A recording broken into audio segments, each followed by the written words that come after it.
Bonjour à toutes et à tous. Chers camarades, il ne semble pas utile de rappeler tous les faits liés aux événements climatiques du 20 novembre 2013 qui se sont traduits par cet accident dramatique au cours duquel notre collègue et camarade de Montluçon a trouvé la mort.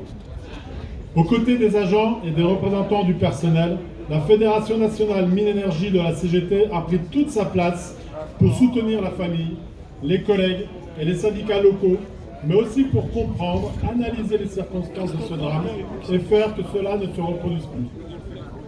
Après plus de 5 ans d'enquête, le 19 juin 2019, la direction d'Enedis et Marc Pelletan, agent d'exploitation, comparaissaient au tribunal correctionnel de Clermont-Ferrand. Marc est, à la surprise de tous, condamné à 6 mois de prison avec sursis et Enedis 80 000 € d'amende. Au cours de cette audience, et comme durant les auditions lors de l'enquête, le représentant de la direction s'est acharné à tout dire pour tenter d'affranchir Enedis de toute responsabilité dans cette affaire, en faisant notamment une présentation erronée et volontairement biaisée de l'organisation dans l'entreprise, notamment les urgences, une interprétation mensongère des textes réglementaires en matière de procédure et de sécurité, une utilisation des témoignages qui ne reflètent pas la réalité des événements. Depuis 8 ans, la direction fuit ses responsabilités évidentes et tente, par tous les moyens, de faire condamner Marc Pelletan, un des collègues de la victime. Or, Marc n'a jamais été le responsable d'exploitation. La Fédération alerte de nouveau sur l'importance de la responsabilité pénale des agents par les organisations de travail et les procédures qui transfèrent des responsabilités d'employeurs sur les agents de terrain. Ce transfert de responsabilité n'est pas anodin et les conséquences peuvent être dramatiques tant sur le plan humain que pénal. La preuve avec cette affaire. Il est de notre devoir de rappeler aux agents d'exploitation, comme envers les encadrants, de bien respecter et surtout faire respecter coûte que coûte la réglementation du travail.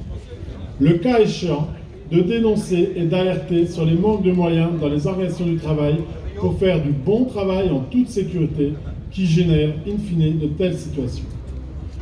Devant un danger grave et imminent, chaque agent peut exercer son droit de retrait, et ce, quelle que soit l'urgence de la situation.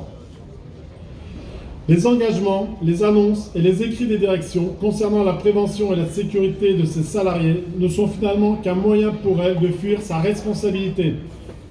Cette mascarade sert à dédouaner l'entreprise de toute implication lors d'un litige et permet de tout mettre sur le dos des agents.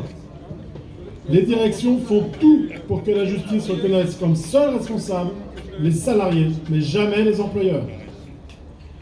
C'est donc une nouvelle fois l'occasion, sur ce parvis, de rappeler que la CGT refuse toute sanction envers nos collègues déjà fortement affectés par ce drame.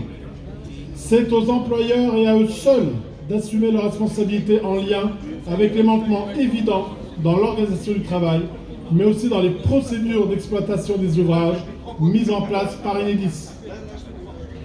Demandons justice pour Olivier, apportons notre soutien à Marc et exigeons que la direction assume pleinement ses responsabilités organisationnelles comme pénales.